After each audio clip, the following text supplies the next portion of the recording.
bukan untuk menyembunyikan gundah. Ritusku menghiburmu, menyelipkan pesan, petuah dan filosofi kehidupan. Topeng ini bukan untuk sembunyi, melainkan mengungkap jati diri. Jati diri dalam 1000 ekspresi. Topeng Panji.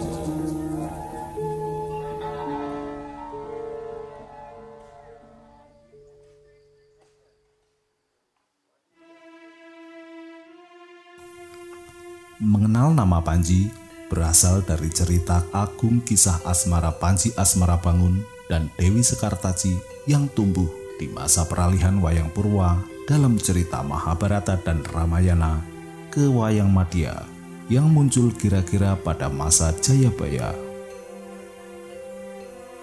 Peran Topeng Panji atau disebut juga sebagai Trajumas pada masa Kerajaan Jenggala dan Kediri adalah sebagai tari yang khusus untuk mendidik seorang raja sehingga kurang dikenal di masyarakat. Nari Panji, apa toh Panji itu apa? Sebenarnya Panji itu kan membentuk karakter kepribadian seseorang.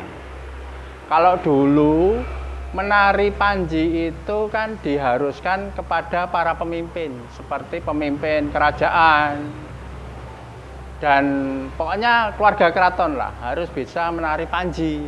Itu kan menunjukkan jati diri supaya dia itu bisa menunjukkan kewibawaan ya sebagai seorang pemimpin. Topeng, kita lepas dari cerita Panji. Topeng adalah penuangan dari bentuk emosi yang abstrak diwujudkan atau divisualisasikan di karya. Bentuk emosi, bentuk hati atau nafsu itu kan tidak kelihatan. Sekarang banyak bentuk emosi.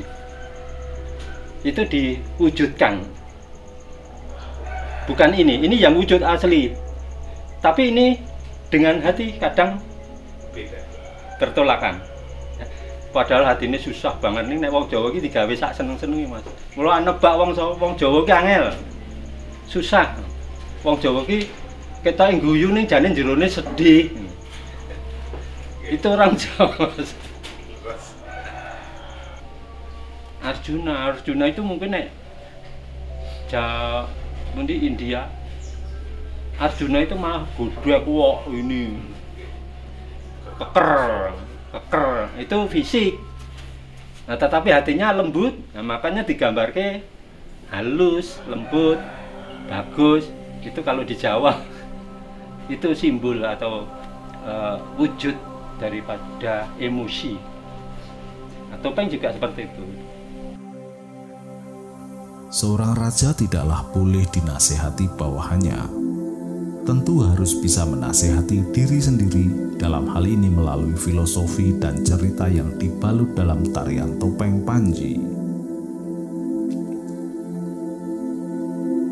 Karena kesakralannya, maka tarian ini hanya bisa disaksikan para pemimpin dan bangsawan di kalangan kerajaan kala itu. Setelah lebih dari 1000 tahun, Topeng Panji berubah fungsi sebagai bentuk kesenian baik sendera tari, tari klotekan, dan wayang klite.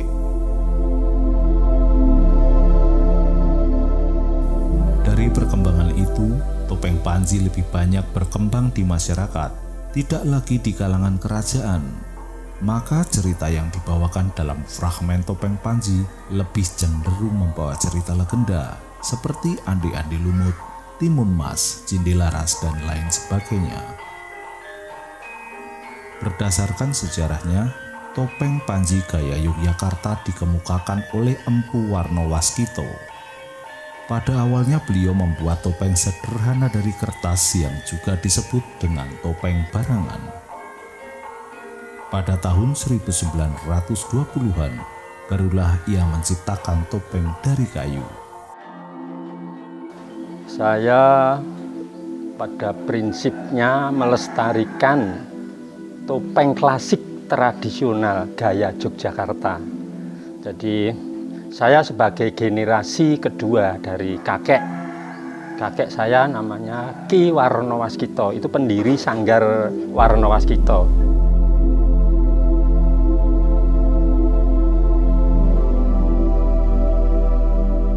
Kakek dulu itu sebenarnya penari, tetapi penari barangan. Barangan artinya ngamen keliling kampung. Ya main lodruk, main topeng, dan main wayang wong. Awal dari kakek bisa membuat topeng itu dari tuntutan teman-temannya. Karena pada waktu itu topeng sudah ada, properti topeng ini sudah ada, tetapi dikenakan, dipakai itu biasanya tidak pas, atau kalau dipakai itu sakit. Dari teman-teman seprofesi tadi, akhirnya kakek terus berkarya sampai bekerja di Museum Sono Budoyo itu sekitar tahun 1930. Waktu itu kepalanya itu orang Belanda, Tuan Kopperberg dan Tuan Mun.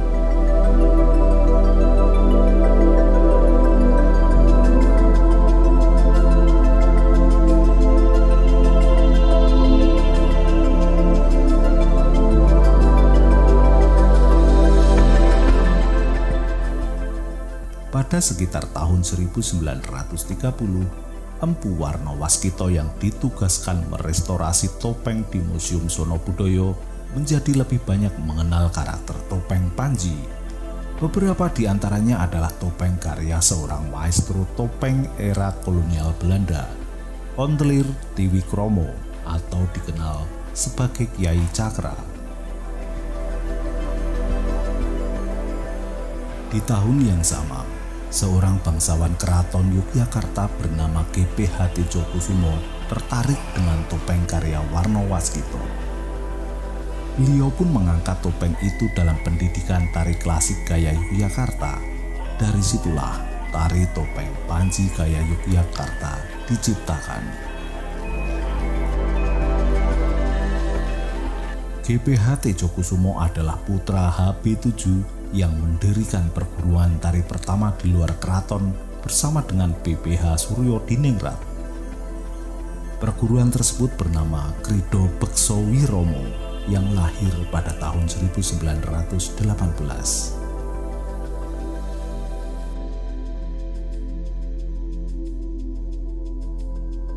Gerakan-gerakan topeng Panji itu berbeda dengan wayang wong.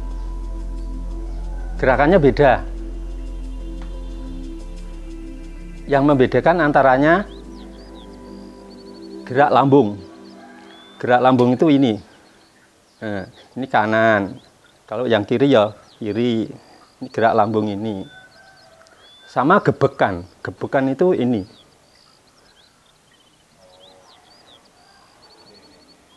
Ini untuk menghidupkan topeng. Ya. Ada perbedaan antara tari topeng yang digunakan dalam wayang orang dengan topeng Panji. Dalam wayang orang hanya beberapa yang mengenakan topeng, seperti raksasa atau buto, dan golongan hewan seperti rusa, garuda, kera, dan lain sebagainya. Sedangkan dalam tarian topeng Panji, semua penari mengenakan topeng. Karena ira-ira mahkota, ira-ira kalau wayang topeng dengan wayang Mahabharata Ramayana itu berbeda sekali. Nah, letak perbedaannya kalau wayang wong itu masih ada gelung supit orang bulat. Kayak Arjuna, Bima itu bulat. Kalau di wayang gedok atau cerita topeng itu tidak ada. Ciri khasnya menggunakan tekes. Tekes itu yang agak pipih ini. Terus ini ada bulu-bulunya. Contoh nada. Terus sebenarnya Panji itu siapa? Panji itu hanya sebuah singlon atau singidan nama. Nah, Panji itu Raja Jenggala. Yang nama aslinya Rakehinu. Nah, perjalanan Panji itu waktu jaya-jayanya Panji berkelana itu sampai Malaysia. Di sana ada kemasan cerita yang sangat populer, yaitu Panji Semirang. Bahkan menyeberang lagi sampai ke utara, sampai Thailand, sampai Kamboja. Di sana ada istilahnya yang keturunan Panji itu memakai nama depannya pakai nama Ino. Ino dari tembung dari kata Inu Kartopati. Nah, terus yang mempopulerkan topeng sampai di pelosok-pelosok kampung-kampung itu ya dalang sebenarnya. Artinya begini, profesi dalang. Tetapi kalau pas paceklik, artinya paceklik itu pas tidak payu mayang, tidak ada panggilan, tidak ada tanggapan. Nah itu dari bae, kakak-kakak istrinya, anak-anak barang keliling kampung. Satu keluarga itu, Mas. Nah waktu itu sebelum merdeka, boro-boro dibayar gaji uang, nggak ada uang. Paling beras, kalau nggak beras, jagung satu bedeng, pari satu berapa ikat, gitu. Itu upaye. Perkembangan topeng, khususnya topeng Panji di era sekarang, telah berkembang lebih baik. Pertunjukan yang diselenggarakan selama 3 kali dalam sepekan di Museum Sonobudoyo memberi ruang ekspresi penari topeng Panji untuk terus berkesenian. Hal yang sama juga terjadi di beberapa sentra perajin topeng, di antaranya di Dusun Putat dan Bobung di Kabupaten Gunung Kidul. Imbas dari hantaman pandemi COVID-19, kini tinggal beberapa perajin topeng yang masih bertahan dengan mempertahankan ruhnya sebagai pewaris kerajinan topeng. Topeng Panji memberi ranah besar dalam sejarah peradaban yang berkembang menjadi bentuk seni, tradisi, dan budaya. Tentu ada alasan kuat bagi para seniman dan masyarakat dalam upayanya terus mempertahankan seni topeng ini. Perbedaannya, kalau misalnya topeng seperti inilah, ini kan apa toh? Ini kan sekarang cuma untuk bisnis saja. Artinya apa? Topeng batik itu kan souvenir, Mas. Gitu. Makanya untuk Mbah Surojo itu menekankan pada saya itu supaya bikin topeng-topeng yang berkarakter. Jadi topeng-topeng memang khas Jawa, asli Jawa. Coba dikembangkan. Ini yang asli Jawa, yang pakem Jawa. Jadi kita itu tidak berkiblat pada yang lain seperti di Ponorogo atau di Cirebon, di pesisir, topeng pesisiran itu kan ada. Coba kita angkat sekarang topeng Jogja, topeng asli Jogja itu yang karakternya gimana gitu loh, Mas. Dan di dalam tarian itu kan ada suatu filosofi atau supaya meningkatkan karakter, suatu pendidikan kepada anak gitu loh. Biar dia itu bisa berkarakter, bisa menemukan jati diri. Ya salah satunya seperti itulah, Pak. Nah, topeng sendiri sebenarnya ada 2 dari segi fungsinya. Yang ini kan untuk pertunjukan, untuk tontonan, sekaligus untuk tuntunan. Terus yang satu untuk topeng ritual. Topeng ritual itu bentuknya ya disesuaikan dengan imajinasi daerah tertentu. Misalnya kayak di Bali, Leak, itu kan daerah untuk upacara ritual. Di sini sebenarnya juga ada topeng yang sifatnya untuk ritual, misalnya untuk kalau zaman dulu untuk minta hujan karena lama tidak ada hujan, lalu menggunakan topeng, nari-nari dengan upacara, dengan sesaji dengan genduri. Itu karena kepercayaan, keyakinan orang-orang dulu, nenek moyang kita dulu, seperti itu.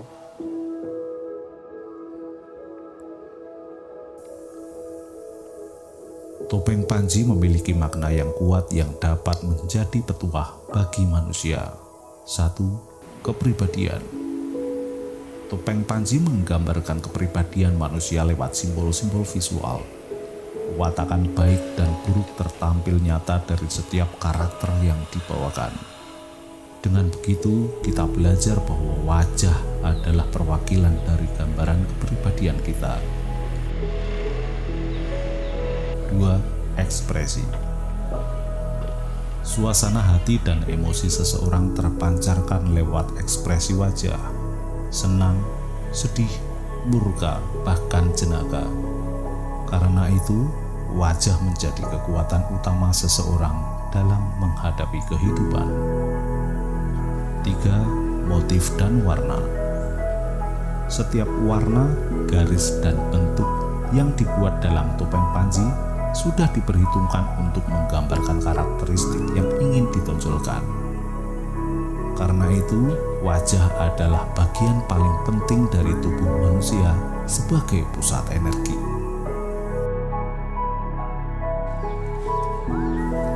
Sedangkan unsur-unsur bentuk yang terdapat pada topeng klasik adalah bentuk mata, gegabahan, kedelen, telengan, lelengan, dan kelipan. Bentuk mulut ada macam-macam, tergantung pada tipe topeng itu sendiri. Topeng alusan digambarkan mulut hanya terbuka sedikit, yang tampak keluar hanya sebagian atau seluruh baris gigi atas. Topeng ini adalah karakter alusan sebagai perwujudan Panji, Satria, dan sosok putri. Topeng gagahan, mulutnya terbuka agak lebar, seluruh baris gigi atas dan bawahnya diperlihatkan sehingga memberi kesan gagah berani. Topeng jenaka, seperti pada bentuk mulut pada topeng-topeng Punokawan, dibuat bentuk yang istimewa. Pada pendul dan tembem memiliki bentuk pelengkung yang lebar dan hanya memiliki bibir bagian atas, memperlihatkan sifat yang lucu, penggurau, arif, dan penuh rasa jenaka. Bentuk hidung diwujudkan dalam berbagai bentuk wali miring, bentulan, pangotan, gapangan, isean, dan hidung terong. Warna pokoknya itu juga mempengaruhi pengkarakteran. Pengkarakteran termasuk ada hubungannya dengan waktu situasi di dalam perform atau pertunjukan. Misalnya Panji. Panji itu warnanya bisa emas, bisa hijau, bisa putih. Nah ini tiga ini sama-sama Panji tapi fungsinya nanti lain. Emas, Panji warna emas itu biasanya untuk jejeran di istana. Terus yang untuk yang hijau ini biasanya untuk romans. Terus yang putih itu untuk perang.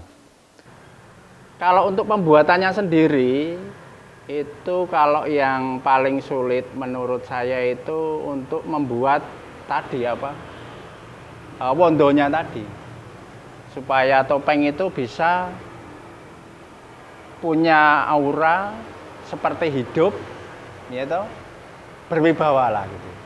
Biasanya kalau dibuat nari itu topeng itu ada nek wong arani ana nyawone lah, hidup gitu. Topeng Panji gaya Yogyakarta memiliki nilai-nilai kearifan lokal masyarakat Yogyakarta. Pembuatan topeng yang dilakukan dengan pertimbangan penokohan tertentu mengajarkan adanya kesabaran yang tinggi, nilai ketekunan, dan tentu saja menyimpan nilai estetika yang tinggi.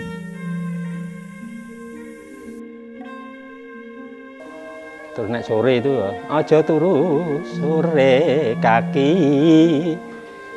ana dewa nganglang jagat, ngangking bokor kencanane,